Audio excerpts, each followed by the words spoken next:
shit talking. Okay. That morning I went to bed at 6.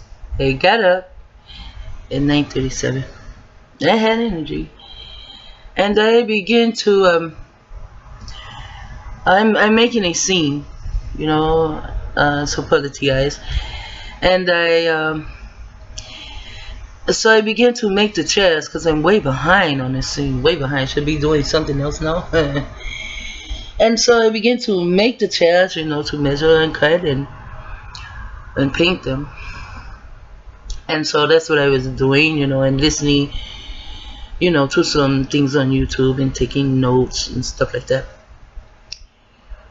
So my daughter called me maybe about 4 o'clock, and she asked if today is Wednesday, then it was Monday she called, and she said, do you want whatever, you know. And I was like, sure, you know, because I did want to get out of the house, you know. I hadn't been out in a while, and I did need to get out. And so she said, okay, you know, I'll call you tomorrow when we're on our way, blah blah blah blah blah. So when they came yesterday, and I said I was going to start using you know, just to say the Church of Scientology. One day started tweeted, and before I could even get out my door good, there they were. So I just said, you know, Church of Scientology, and just like that, and I walked on. So I get ready to I go into, oh, I was thinking in my mind to go to the mailbox. You know, I'm on my way out, might as well check the mailbox. So, you know, there's this brother, they sent him you know, like a perp toward me one day, maybe last month sometime.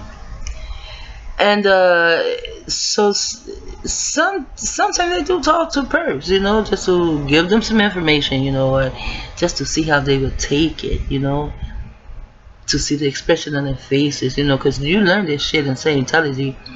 When someone says something to you, you learn how to have the expression on your face, and you also learn what to say. So I just stopped and started talking to the brother, you know. Okay. So he says his name. I asked him what is his name. He says his name is Alex. Well, he didn't know how hard it was left on the inside, Alex, you know, for Alexander Crowley. You know, Alex Jones, his name is for Alexander too, Crowley. And that's his birth name, Alexander, not Alistair. He changed it for a reason. Okay, so I'm thinking in my mind I'm going to go to the mailbox. So I start getting everything together. I'm just going to go outside and sit, wait for my daughter to come. However, as I start getting things prepared to, you know, like pick my purse up and stuff, they called to let me know they're outside. I say, okay. So I say, okay, and check the mailbox. I'm on my way. Next thing I know, I get to the door. There's another call from them. You know, see, people don't even know how they're being used. I say, okay, you know, if you guys let me get out the door, you know, I can get that. So as I go out the door and see if my grandbabies hadn't called to see if I was, you know, ready or whatever, or to let me know they were out there, I would have went out the door, and I was a melanated female. She comes in, and we would have met up just like this. Like this is me, and this is her coming in the door. We would have met up like that. If she wouldn't have moved, I ran her over with my walker because they like to play chicken with me. You know, church is chicken. So, when she comes in the door, you know, she comes in like this, you know, but I'm still at my door right here. I would have to walk and go like this. So by the time I begin to walk, she's already at that little hallway, and she turns and goes this way. So I'm at my door, and I turn and go out the door. When I go out the door, there's Alex, and it appeared he came out like, I mean, the shit seemed to be so synchronized, you know. And so that's how it appeared. It was so synchronized how he came out the door, you know, like on this side right here, a door right here. But see, I'm going to go this way and go through the door right here because it's easier for me to get to the mailbox. So he comes out of that door. He has his head down and he has his mail in his hand. So nigga, you don't acknowledge me, you're a nigga and you can't speak to me. So I just wonder where it was going. And I felt like they did that. They thought that I would stop and speak to him. No, bitch. Just because I spoke to him the last time doesn't mean I speak to him every time I see him. You don't acknowledge me, I don't acknowledge you. He had his head down reading his mail. Maybe his mail was so important he didn't see me. So why I speak to him and he didn't see me? See, I can be invisible at times. Ask my son. He's seen people walk up to him and talk to him and then all of a sudden look at me and be shocked or surprised and say, how long you been standing there? And then say they didn't see me. So I walked past him. I went into, and when I saw the girl come in, I said Church of Scientology, although maybe she didn't hear me. Then when I saw him, he walked like this way to the door. I was walking this way. So as I walked this way, I said Church of Scientology. Did he hear me? I don't know. So I went into the mailroom. So I come outside the mailroom and there's a guy on the bike and he has this big ass dog. It's on a leash. They send me the dogs to say I need to be on the leash. Put me on the leash, motherfucker. I'll bite the shit out your ankles. And they know it. And so when I came out the mailroom, I passed by this guy and his dog. As I passed by, he stopped. He was pushing his bike, but he stopped and leaned his bike up against the wall and pulled out some mail. Started going through it just like Alex was going through the mail. I said, Church of Scientology, I'll be damned. And he heard what I said because I guess he wasn't looking for me to say that. And he looked up and I looked him dead in the face and said, Church of Scientology. And I walked on. So as I walk out the door to get onto the sidewalk, right in front of the door is the wheelchair. So when I walk out the door, normally my daughter is like right here in front of the door or right here. But this time I walk out the door and there's the wheelchair right there in front of the fucking door. I wish he had been close enough. I had hit his ass with the door. And so I walked past him too to get to my daughter's car. I say Church of Scientology. I get in my daughter's car. Now I haven't really been coughing all day. And the day before that too, I really didn't cough much. It was more so them giving me sleep deprivation, because if I find one thing that can stop what they do something else, because they're just torturers, they're terrorists. They're not going to stop. They're not going to stop until you're dead, and they might be torturing me to death. I don't know. I don't care. One day I'm going to die, so you can kill me, I can die on my own, I don't care. So now I get into my daughter's car and they get ready to pull off. I get in and close the door, the car is pulling off, and I just start coughing. I mean coughing. And my daughter said, well, do I need to let your window up? I said, no, it's not the window. I keep telling you, this cough is electronic. But some people have handlers and they don't know how to control the handler, so the handler controls them. And so they can't seem to get it into their mind that my cough is done electronically. Just like a lot of times their thinking is electronic too. Okay, so now my grandbaby's having a sweet 16, so my daughter is making her clothes without a sewing machine and without measuring. My daughter, she just can come out of the blue and make clothes like that, So I'm going to help her, but we stop at Walmart to see if we can get one of those handheld sewing machines, because I like to get one for my dolls. So We get to Walmart, and when we get on the elevator, we get off the elevator. Right when we get off the elevator, my daughter said, "Damn, the man is trying to take a picture." You know, and they look and they say, "What man?" And the man she's talking about kind of turns his back, you know, but my daughter's really not saying which man it is. I said, "What man?" She said, "That man." And then we're walking, but you know, I can't walk so fast, so we are walking very slow. And she says, "You know what, but maybe I'm tripping." I said, "No, you're not tripping, but they want you to be trippy. So what man are you talking about?" I stop, I turn and walk around, and I say, "What man are you talking about?" And she said, "The man right there." That man right there, he had turned his back again to me. So I said, "You talking about this nigga right here in this gray jacket?" And she says, "Yes, Ima, you're talking about him." I said, "Yeah, he was trying to take a picture." Then again, maybe not. Maybe he was trying to program something. So me and my daughter, we go to the material department. You know, a lot of times they have material 62 cents, 88 cents, $1.13 like that. They get the little stuff, pick it up for me, dolls. So while we're there,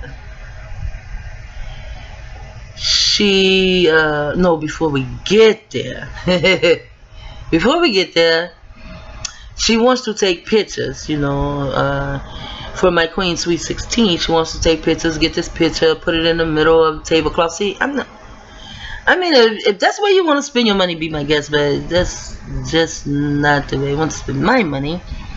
And if you have too many people as your guests, I'm not coming either. But she wants to take this picture. So when she called me on the phone to see if I wanted to go, you know, out or whatever, she was telling me about it. And she said, then, and you know, maybe we can, the picture, everyone can wear white, you know, maybe some gold or some silver trimming. I'm like, oh, okay. Maybe, you know, maybe I'll get into that, you know. I do have some white I haven't worn yet, you know. And so, when I get in the car, after I stop coughing, you know, we stop talking about that. Then she goes, "Oh yeah, you mind for the pictures? I invited everyone." She said, "Even Kiela." I said, "Girl, I'm not going to be involved in that." And it's like they use those around me to handle me or something. If I say I don't want to do it, I don't want to do it. I raise my children, let them know peer pressure. I don't give a fuck about peer pressure. I don't care if people like me or not, because I noticed that all of my peers get on drugs. I did it, you know. I don't give a damn what the next person's doing. I don't want to do it. I'm not going to do it.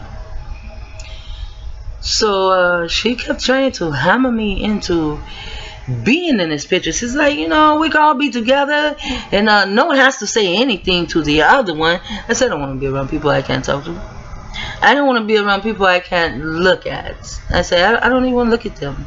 Some of my children, I don't want to look at them. I mean, their programming is to me, it's so fucked up when you're so programmed that you can't tell that you're disrespecting your me, you know, your Ima.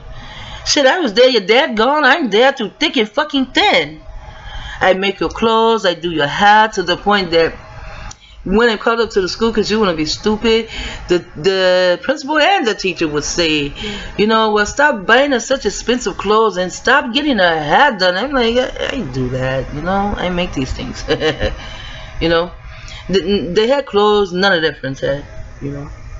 So anyways, you know, the way they disrespect me, and it was, I know it's a program, but I don't want to, just don't want to be involved. But my daughter seemed to keep hammering it in, giving me different ways of how it can work. I said, no, it's not going to work. Then she said, well, I invited everyone but Zadikaya. I said, okay, Zadikaya's not going to be in it. I don't have to be in it either.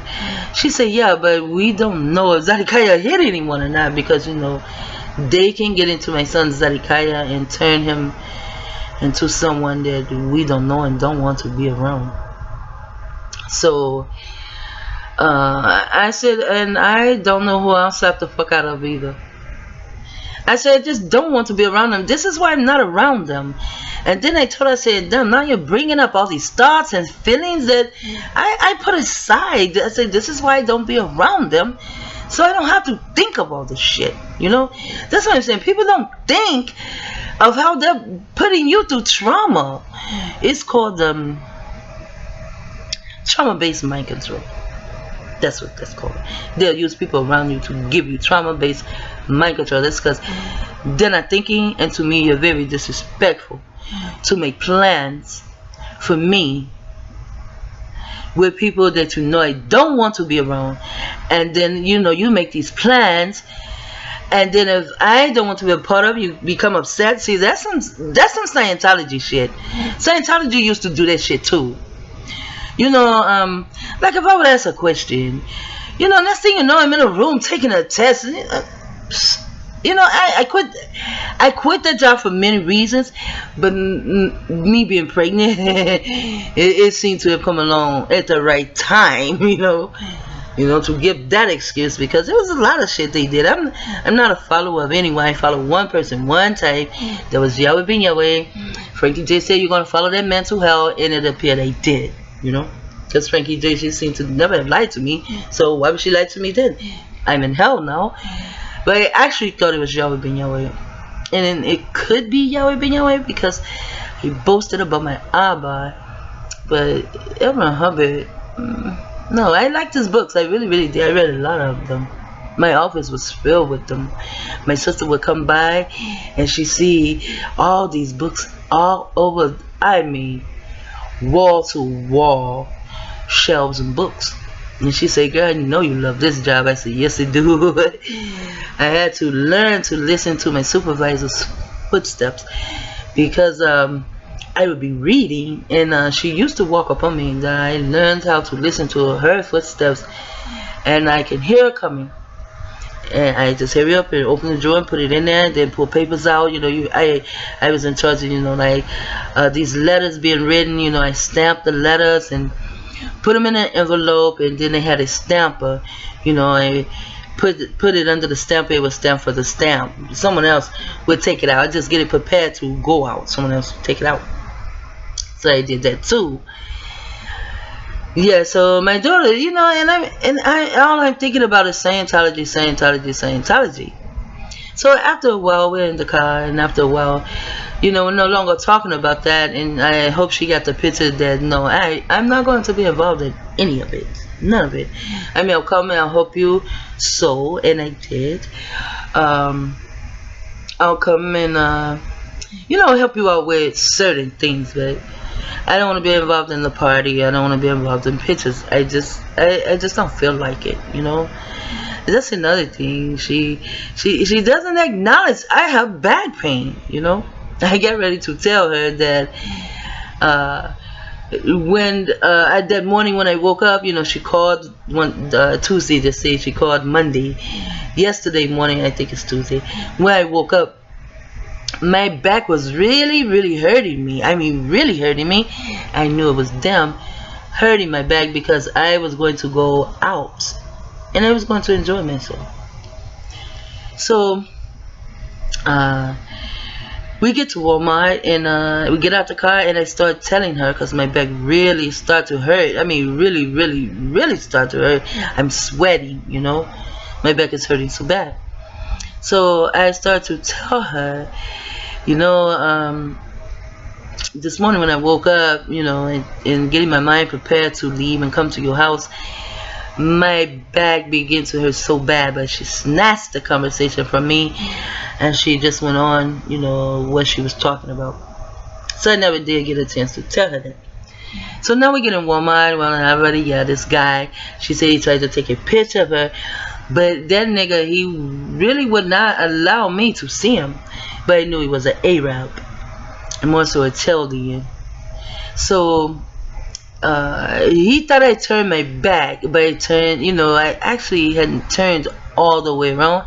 And then I turned around and saw the side of his face, and he began to go down the moving stairs, you know, just to leave. That's how I know you're a perp, because you're trying to run and hide, because you think I'm going to take out my camera. So um okay, this is 20 minutes in, and I'm going to talk my ass off.